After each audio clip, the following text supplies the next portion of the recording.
So back in 1990 as well, on Lookout Records Now from let me correct you real quick on Boston. No, Okay. that's the thing to correct you on. It was not released on Lookout in 1990. It was released on Lookout in 1993. Yes. Who released it first? Was it no, this was Sh- they released Shake- this stuff? Shaken Street released it in 1990. Shit. Really? Lookout re-released it in 1993. Man, I had that all kinds of messed up. Okay. It was the re-release, certainly, wasn't it? Yep. Yeah, and Yep. so Because they signed it in 93 and they re-released this album right. and then dropped their second album. People generally associate this kind of as like their Lookout debut, but it's like these songs are very old by the time they. This is another reason why I like doing this show, man. I like to learn shit because I am not like uber knowledgeable about any of this stuff.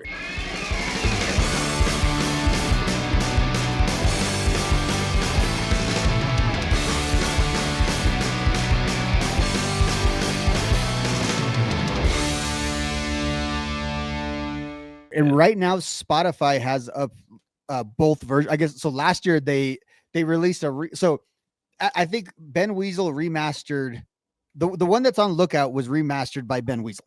But there's famously like not that many improvements other than the track listing is a little bit different because as raw as the recordings were, there was only so much you could do to remaster them. But these original ones have also been remastered and were released, I think, last year. So both are actually, and you can kind of compare them right now on streaming services. Which is so before we even really jump into this conversation, I will say I did actually do that. I listened to both of them, and I prefer the old version quite a bit.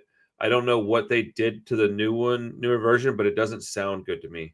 So you prefer the 1990? The black cover. Yeah, the black cover was the one and I would think that, and I don't think it sounds like more raw or anything than necessarily. No, it sounds better. Yeah, it's a little more catchy. I can't. I'm in total agreement with you. And I've listened to this album mostly though. The Lookout recording, I would say, is the one that I'm most familiar with. Man, I'm really irritated with myself. I knew that this was their first album, and I knew that it was re-released on Lookout. I don't know why I just keep calling it a Lookout release. Whatever, it doesn't really matter. Because most people who got this album got it as a Lookout album. So that's not unfair. No, it just irks me because I know I get roasted for this shit all the time. I have these brain farts all the time. It is what it is. People love talk shit to me. It's okay. But it goes on the line if people are watching the full episode of what we're saying of a band kind of handing your album to a label. It's another instance of that. 100% for sure. Let's see here.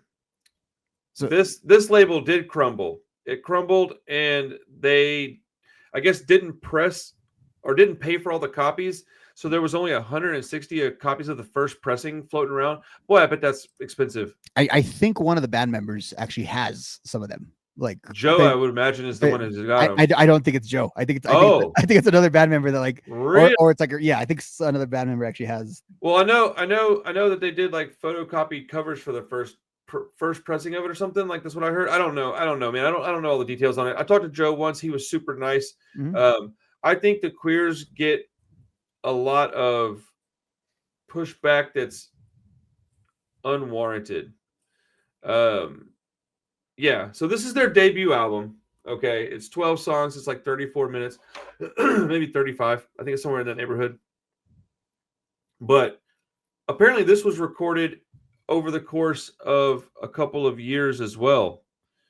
Yeah, 1986 and 1988, various band members and session musicians, backing guitarist, and Joe. Dude, that's crazy. So I guess when they were first writing these songs, Joe wasn't going to sing, lead sing. Well, because they've always had two singers, but they had they had a different singer to start with, and he was like, they were like teaching each other, like, hey, you sing these lead parts, and then he's like, okay, and then you sing these backup parts, these harmonies, and then they realized that they were just better off doing those parts instead of teaching them, because it doesn't make any sense to try to teach somebody the opposite. Like that makes no sense.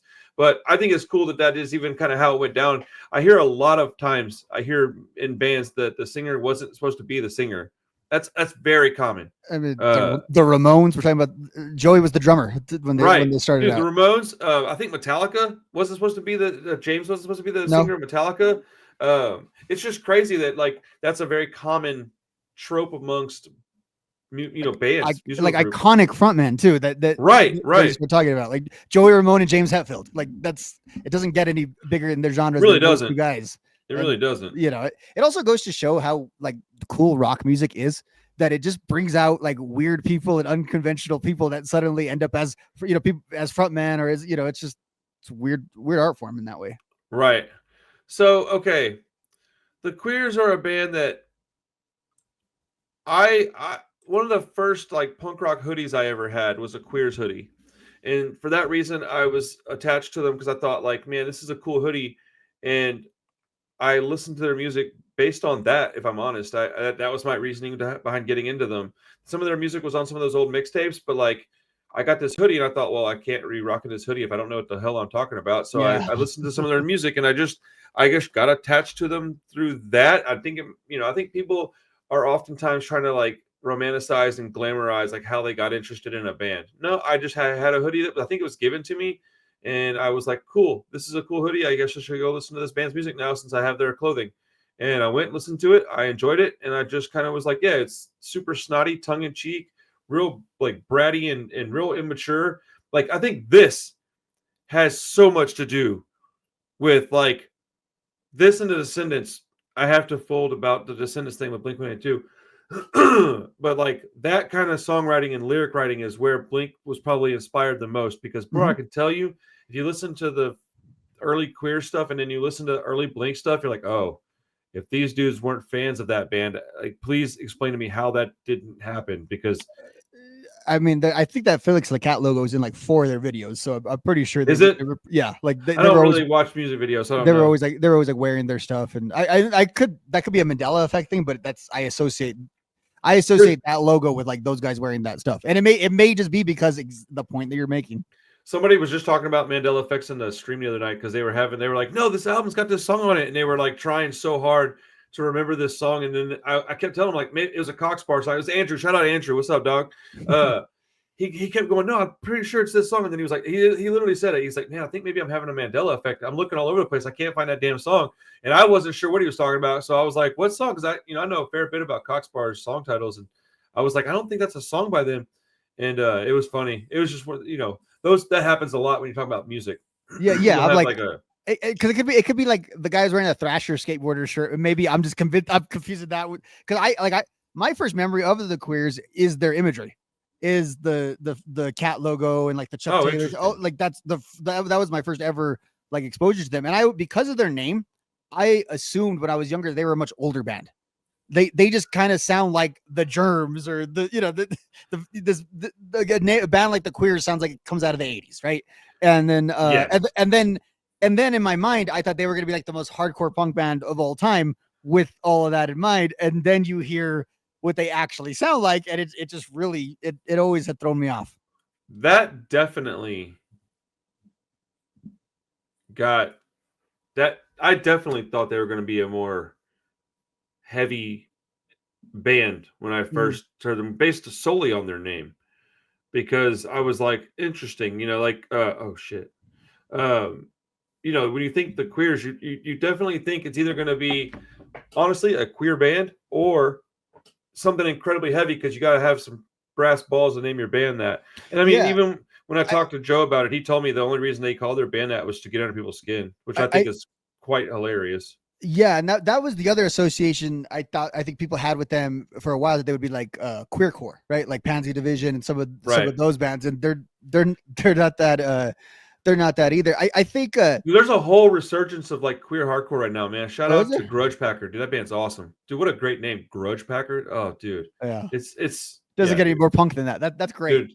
I love that band. But yeah, there's like, I think that there's a large like space to be filled by queer music, especially within punk, because there's a whole different perspective you can come from if that's part of who you are, that heterosexual people can't really. It's just like being a white guy trying to talk about like you understand the black experience. No, you don't. You don't. Yeah, you don't. You don't. Anyways, I don't want to get off into some tangent about like politics and music again, because we're going to get in that here in just a minute anyways. But this band started out and they just wanted to be in your face, bratty. They love the Ramones and the Beach Boys, and I mean that's what you can hear anytime you listen to Joe Queer talk. He talks about the Beach Boys every time he talks. They were like Ramones, Beach Boys, and snotty teenager, aesthetics and lyrical writing. Like, just fuck you. I'm gonna do what I want.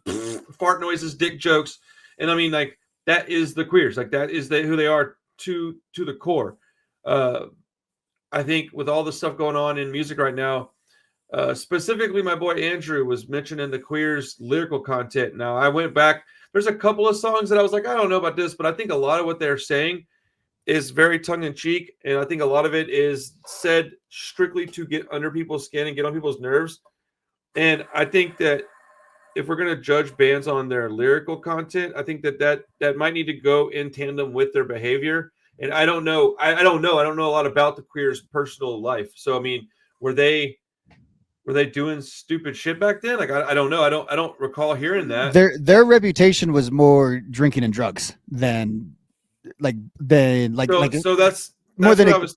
more than what you're referring to. Like, That's what I thought. There were this roving gang of homophobes, or anything like that. They were drug addicts and alcoholics, and I think heroin actually played into the band. And one of them actually passed away. The other main dude, right? I think of the Queers, he passed away in like the early 2000s. So that was more their reputation as more, partiers. Well, I know that they were talking about like young girls and stuff, and I'm like, yeah, but when you're like 21 and you're talking about a 17-year-old girl, it's not that weird. Now, are you in your 30s still playing clubs and then still hanging out with young girls? That's when it gets weird. So I don't know their history. So I'm speaking out of ignorance here. I don't know all of that stuff. I don't believe they've like what you're referring to there. Now, some people have taken like some issues with some opinions that Joe Queers had like in the last couple of years, but in terms of actual, I think like behavior, and there's plenty of this in punk rock. So I think not to say it didn't happen, but that has not necessarily. I think their reputation was more of partying than anything. Well, I just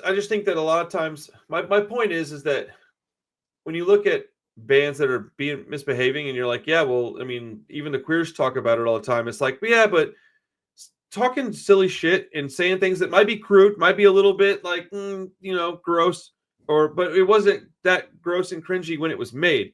And you have to look at things through a lens of 1990 when you're listening to a record from 1990. That doesn't mean that you can't now go, yeah, I wouldn't do that now, and I don't feel the same way now. But back then, things were just different. So lyrical stuff was different. What was acceptable was different. And so that doesn't mean that you shouldn't, call it out a little bit. But, I mean, writing a song about a 17-year-old girl and then actually being some, like, big, giant rock star guy that's actually going around trying to get with 17-year-old girls are I think, a little different. But I don't know. It's a sticky... It's a tough subject to tackle, and I'm not one to like. I'm not judging nobody, but I'm not condoning anything. I just think that a lyric in a song isn't the same as an action. So no, and also this is parody music that used to talk about those themes all the time. That we, for some reason, we don't engage in conversations about why 1950s music has all those same reference points. Well, that's a valid point, though. It is parody of that, and I think that people don't want to accept that.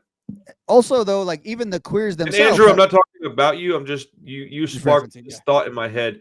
Well, he'll know what I'm talking about. You sparked this thought. I was like, I don't know that their songs hold the same weight as somebody's like atrocious behavior. So right, no, I think there's a conversation to be had about that and maybe the influence of that, but I think that's not in the same ballpark. Now, I will say this on the Lookout release specifically, because this became like an issue, I think, within the Lookout like staff or something. Like they were actually, especially with one of the songs on this album, with the song "Gay Boy," they kind of they're a little bit of an impasse. And like the thing about the Queers was they were re-releasing their album, so they wanted to have all the songs on there in terms of the spirit of the re-release. It's not they were so attached to this one song. So what they ended up doing, and there didn't seem to be a lot of consternation about that. Kind of talk about how different the times were, that there wasn't controversy about this.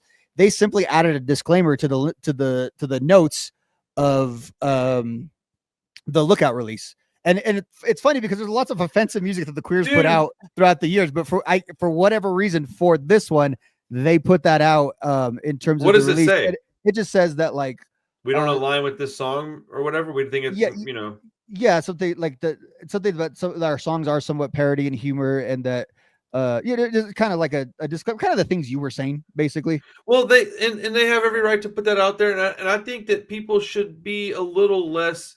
I think there's a lot of hypocrisy in like just the general public with what they think and say about musicians, artists.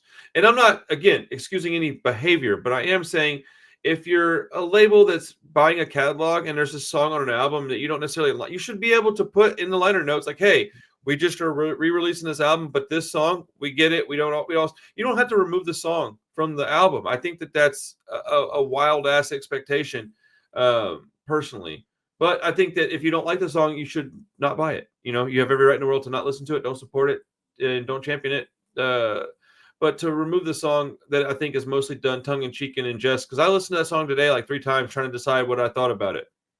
And, you know, I don't have to like every single word that they write in order to like the band. And I'm not sure I understand that song, to be honest with you. I don't know how, what's the word I'm looking for here?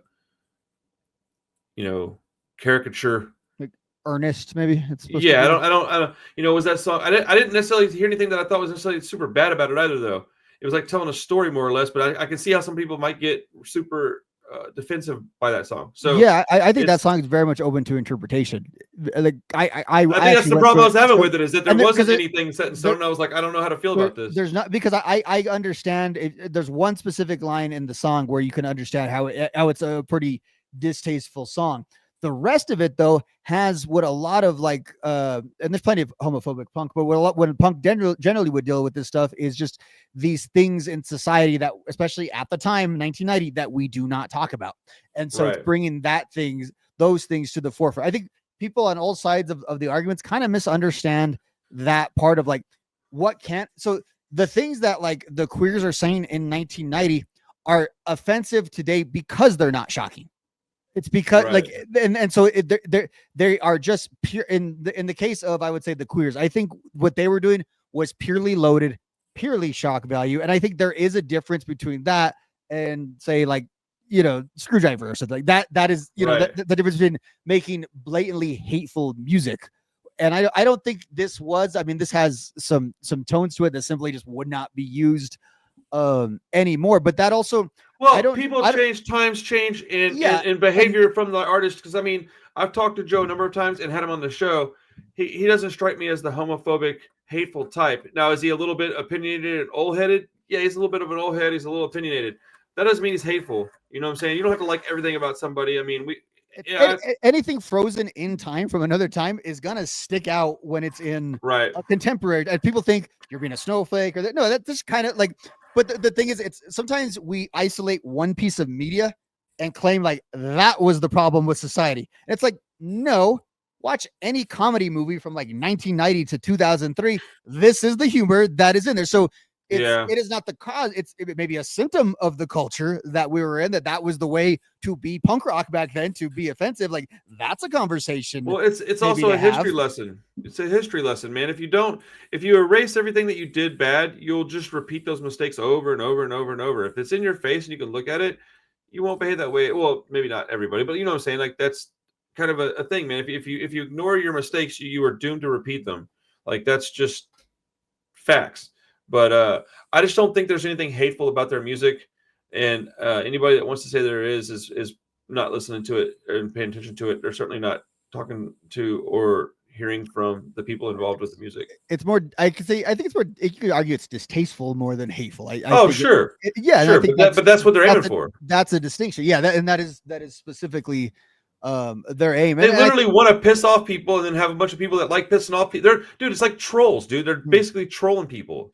Right, which is completely different than when someone does it to literally hurt the people that they're intending. Like, you know what, again, like the Screwdriver example, when you're riling up people, like, you know, to go do something, basically, that is a completely different conversation than you know, kind of a bad episode of Mad TV, which is what you can argue like the Queers can be, but with much better melody than any Mad TV episode ever had. Well, let's move on from this, because I think, you know, we're going to essentially start repeating ourselves a bunch. I just wanted to address it because I do think it warrants a conversation. I don't think it's anything that we need to like freak out about, but I do think it deserves some talk, you know. And I think that I kind of ride the fence on this one, if I'm honest with you. Like, I understand some of the complaints, but I also don't necessarily think that it's this big of a deal. So, but you know, I'm open to growth, learning, and change like anybody else should be. But yeah, anyways, so within the album, outside of the controversial lyrics, you've got absolutely fantastic musicianship and like singing. It's incredible that I know this was like their first full length, but it wasn't their first release. But doggone, man, this is very early in their career. Mm-hmm. My goodness, these dudes were good at writing songs. Mm-hmm. And within these albums, you can hear the influence of the Beach Boys a lot more than you can some of the other Ramones core bands. But Joe talks about that a whole lot throughout his career, how he just really, really admires and loves the Beach Boys. Yeah, dude. I don't know. What are your thoughts on this album musically? I really like the variation again of the Ramones core type of stuff where it's like I can kind of appreciate going into some of these different. If you're going to be Ramones core, might as well go all the way. Why just do the first album when there's a band that has 15 albums to pick from, and even a band that has because multiple... when you stay around as long as the Ramones, what does Fat Mike say? Yeah, how good was their 16th? Yeah, everyone remembers their 16th album too, and that's kind of a good thing. Like, yeah, it doesn't matter because and what he's really meaning by that, your hardcore fans kind of love everything you do anyway. Right. So what does it matter? And so like, and with both those bands, with me, he's absolutely right. And I think probably the same thing with Joe here. A song like Junk Freak, which sounds like a Ramones song, but it's a really it's a Dee Dee Ramone style Ramone song, and there's a few of them on here that are more in that Dee Dee Ramone style, which is a much heavier, uglier style, quite frankly, than the Joey style. Yeah, it's a more messy, more chaotic because he's a more messy, chaotic person. Yeah, and even though he obviously he wrote more of the Joey song, but when he sings, it's like it sounds like a heroin addict who's singing. Applies to both bands in the case of this. Now, I Met Her at the Rat is just like again, several Ramones songs kind of merged together. It's almost like I have here like the KKK Took My Baby Away mixed with like this contemporary pop punk sound that they were still a part of, and as I mentioned, the Rat being the Boston club. I think you can probably relate right now to Goodbye California after your last couple of weeks. Dude, this album was really, really fun to listen to. I hadn't heard it in quite some time. The last one I will say that I really like is Rambo Rat. Again, another kind of like Dee Dee Ramone style song, and in the register of kind of Commando by the Ramones. It reminds me of both those songs, but done like again their own originality, and still somehow like more silly than the Ramones. And I don't know how that is possible, but it kind of is. Well, because the Ramones took themselves really seriously, but they oftentimes weren't real serious. But the Queers are like, we're going to do that too, but we're going to do it and know we're doing it. And it's like, okay, with some self, what's that called? When you can look like at yourself. Deprecating. Yeah. Yeah, but you understand what you are and what you're about. Whereas the Ramones, I think oftentimes didn't really understand like kind of how they may have come off or how they look to the general public or how they, all of their actions were much more pure and much less like derivative. Everyone else is derivative of the things they did as awkward naturals. And that's what you get by being first. Like you get to set the tone. I wanted to just make a point that Rambo song is another one of those songs that may have like some lyrical content that back in 1990 was okay to say and behave like, but I think now would be looked at as not okay. And if I ever get to talk to Joe again, I'm going to ask him like, hey, how do you approach doing this stuff live? I want to see a modern Queers set list. I want to see what they're playing, and I want to just look at the songs that they're playing because I'm just interested in that. I want to, this whole thing, because I mean, they tour quite often too, so yes, like they're pretty active. You got to think somebody that's 15 years older than me is going to have a far different view of the world than even I do, which is going to be even way more different than somebody in their 20s. So I can understand how some younger folks would hear this band and not just not drive with it at all. They may not get it. They may not want to get it. They may not care to get it. And that's okay. Yeah, it's weird, man, when you get into these kind of personal politics that because my rule of thumb is always to just be nice, man. Try to be nice to people. There's no reason to be mean. So, well, and it's funny because there's a few different things. Like a lot of these bands are very political, but like their politics and their social politics or their social, like those two things are very different. I think in our modern times we kind of have squished those. Like there's a lot of people I think I have the same politics as, but I have different sort of sets of like social values and stuff like that. And that's just Isn't that weird? part of life. Yeah. People are intricate, man. We're a very Okay, intricate. I've got a set list here Oh no shit! There you go. from the Punk Rock Museum, actually. Oh, From nice. Is it from a March modern set? 14th. Modern? Yeah. Yeah. From Oh, damn. like earlier this month. Let's see. Let me pull it up. Oh shit. Okay, like a couple weeks ago. Yeah. So we've got I Can't Stop Farting, Night of the Livid Queers, My Oh, Old my Man's a goodness. Fatso, Monster Zero, I Spent the Rent, Sheena's a Punk Rocker, See You Later, Fuckface, This Place Sucks, Blabbermouth, I Hate Everything, Kicked Out of the Weeblos, and You're Tripping. What a great Okay, band. so that tells me right there that maybe they also kind of understand that some of the lyrical content is just, yeah, we did that in 1990. We're not trying to act as if we were perfect back then. So like, because I didn't hear, was there even a single song off this album on there? No, I'm going through, and I'm looking to find. I'm going. They have the same basic set list. A few different songs. The song "No Tit" made it onto one, so we've got that going.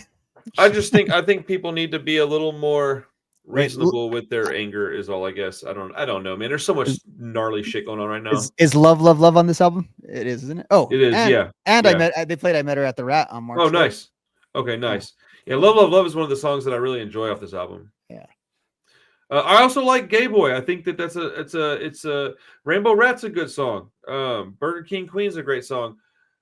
The musicianship on this album is fantastic. The earlier mix and master of it, I think, is pretty great. I don't really like the remix of it or master, whatever they did to it. I don't like that. I like the vocal melodies. I like the singing on this album. They're a really good band. It's easy to figure out why they were able to get a fan base and keep it, because they're just excellent musicians. Dude, I want to look this up. So I know Ben. So Ben brought them to Lookout, basically. I want from Boston, right? No, I'm playing. It's just driving me nuts now. Okay, he did not produce this. He remixed this album. I believe he produced their next couple of albums. Yes, he didn't produce their first one. Okay, yeah, but he was and Larry talked about it in his book a little bit, that he heard the Queers early on and didn't think much of them, and it was really, he credits Ben for saying that, like, and wanting to produce them, like really taking the responsibility on of producing them. That's awesome. So it's a positive contribution to punk rock by Ben Weasel, depending on your perspective of the Queers. Finally. Yeah, Ben Weasel. Yeah, dude. I just think I would. I think what happens is that it's easy to be like, you have all kinds of people that are in this mixed bag of punk rock people, right? And then you have even this isn't even within punk rock only, man. This is in like everyday life. This happens. I see it, and it just drives me nuts. One person is like, maybe like, I won't even say like angry, but a little irritated by a situation. And then a second person hears that and they go, oh, I also don't like that. So then they get a little more mad together. And then it becomes this like mob mentality where it's like nobody's really even thinking about what's going on. Nobody actually knows what the situation is. A lot of people are making assumptions. I really hope that I don't do that often. I try not to, man. I try to think for myself. My only point is like, there's so much shit going on right now that it's making me sad, honestly. All these people that, like, we did a video on that band 15, and then it comes to find out Jeff Ott was a scumbag. I'm like, well, I didn't know that, man. Really? Like, yeah. Is there some bad stuff about it? Got Crimshine and everything, right? Like, that's the same guy. Yes, dude. Like, look, I was never a big 15 fan, so I didn't know. And yeah, it's a topic for another conversation. We can talk about it off the video if you want. It sucked. But that's why all this has been on my mind so much, is because it's just all this stuff's happening with these modern bands, and then I do a video of a band completely unrelated, and I find out that guy was a dickhead. Like, apparently he did some gnarly shit. Apparently he came out and said, yes, I did that. I apologize and I've changed, and he's trying to make amends. But then he also went like super hard on somebody else for doing something sketchy. And it's like, yeah, but that's kind of, glass house throwing stones type shit. But I just stop being shitty people, guys. Come on. Like, I'm so tired of people that are rad. But I will say this. Punk rock is full of fucked up people. And if you listen to Jeff Ott's lyrics, his lyrics are incredibly dark, man. They're fucked up. So I'm not surprised that he's done gnarly shit. I'm not excusing it, but like anybody that's surprised by that, please explain why. Listen to that guy's lyrics, and you're like, that guy's life has been pretty messed up, or at least it was when he was younger. So, hurt people type shit. Like, are you surprised that he did some nasty stuff? I'm not. Wish he hadn't. Don't condone it. Wish he would just, wish people would just behave. And that goes for the people that fucked his life up too. Like, man, what are we doing? Oh, I'm seeing a Reddit thread here. Okay. Yeah, bro. I read a lot of that. It made me very sad. But, look, I personally try to do right. I personally try to treat people with respect. Okay, we can argue in the comments of somewhere, but I'm never like a mean, nasty person. I don't try to do that stuff. So have your opinions. I don't know, man. Tell me what I did wrong in this episode. That's what people like to do. It's wild. But yeah, the Queers, they didn't grow up. I don't know what this album title is all about. Yeah, it never happened. Yeah. They failed miserably, Joe. I don't know if you're watching this, buddy, but shout out Joe King. Follow through on that promise. Did not, man. Shout out Joe King for being super cool when I talked to him. I would love to talk to him again one day and just hear some more about his lyrical content. Like, I think everybody that wrote stuff in 1990 deserves the opportunity to go, here's what I was thinking when I wrote it. Just so people know. Whether you agree or not is up to you. Yeah, it's just snotty, very much not serious punk rock songs meant to irritate you so that I guess it's doing its job, Meant to irritate your parents, more specifically, by the way. That people lose sight of that too. Well, 20-year-olds certainly act like parents these days. I see a lot of that. A lot of people acting like old heads, and I'm like, how old are you, man? That's offensive to those of us who are actually lame parents, okay? I know, right? Like, when you don't have to be. Yeah, don't do my job for me. I gotta be the fucking grumpy old man. I don't know. I just, this stuff bothers me, and I get stressed out by it if you can't tell. Like we're just talking about an album, guys. Let me know if you like it or not. This fucking hat got wet and it's not fitting me right now. It's driving me nuts. Yeah. Next week or next couple weeks or whatever, we're going to talk about two very interesting albums for these specific fellas here on your screen. We're going to talk about Green Day Warning, because we know all the real punk rock guys love Green Day. And Rancid 2000. All the real punk rock guys do legit love that album. So we'll yeah. And I will have a fair bit of notes on that one. So that'll probably be a longer episode, I'm thinking. Yeah, I'm thinking about what I got to do that day. I need to clear some schedule to talk about. Yeah, I'm thinking like an hour is probably not going to cut it, dude. We're probably going to need an hour and a half. I think the Rancid one will probably lean towards an hour by itself. I don't know that I'll have more than 30 minutes of stuff to talk about with Green Day, but I'll definitely have plenty to say about Rancid, because I already know exactly how I'm going to compile my notes for this, because I'm going to have notes for this episode. I was a little lazy with my stuff on my preparation on this episode. My apologies to anybody. There was a lot going on. I've been really kind of spread thin, but I did do a little bit of research. I will come more correct next time. I really like these albums though. I honestly thought I was going to have more knowledge on it, but I just liked the records, and I listened to them again and was like, yeah, these are good, man. And I think with the Queers record, I'll give it like an 8.5. It's really, really good. And if I had to compare the two, I would have the Queers one slightly above. Yeah. These are the light. Even though I probably like Mr. T Experience maybe better as a band. Oh, really? Yeah, but I think this album by the Queers I would take over.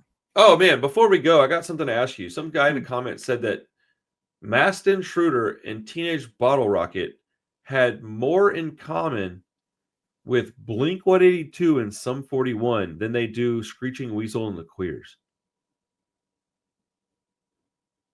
Well, no, because it goes to my point like earlier. Whereas like Blink-182 took some of the same influences and did their own thing. Whereas like Teenage Bottle Rocket and Masked Intruders and all those modern Ramones core bands just kind of copied Screeching Weasel. Like they just did the Screeching Weasel. I was shocked when he said that. I was like, what are you talking about? Like, especially like Teenage Bottle Rocket. Like that is. Dude, especially Masked Intruder. They sound just like but I think Queers, but with more doo-wop in it. Yeah, I don't think of like Screeching Weasel with like Teenage Bottle Rocket. That's exactly who I think of. Like as an analogy. Those two bands are like derivatives of those two bands. Like yeah. Blink-182 and Sum 41, they have almost nothing in common with either of those bands.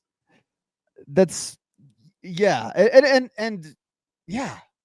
That Yeah, is it was such a weird. I like couldn't figure it out. like When I can see if you're saying maybe they don't have as much in common with like this, even though like Teenage Bottle Rocket's pretty big in skate punk, with like the skate punk bands that are associated with that label. Maybe you could say that like as dude, I fat don't know bands what they're a this little bit guy. different, but like I mean that's a who cares. I But think this dude's probably just a big fan of Screeching Weasel and the Queers and doesn't care so much for Teenage Bottle Rocket and so Mass Intruder. So he's trying to say something that was going to be so Blink considered like equals bad. shitty. Yeah, Yeah, yeah. which is super dumb. But I'm gonna go eat dinner and I gotta do my live stream, man. Good talking to you, Rob. Yeah. Do it again. Uh, what's your schedule looking like right now? Still about the same time? Still another Yeah. week or two, a couple weeks from Yeah. now? Yeah. This one Cool. was extra long. I had to take extra weeks. I had some stuff going on last week, but Oh, it it's should all be good, back man. in Things 2 weeks. happen. Stuff happens from time to time, my friend. Cool, man. Let me know if you need to change schedule. Otherwise, I will see you in 2 weeks. Thank you, everybody, for hanging out with us, man.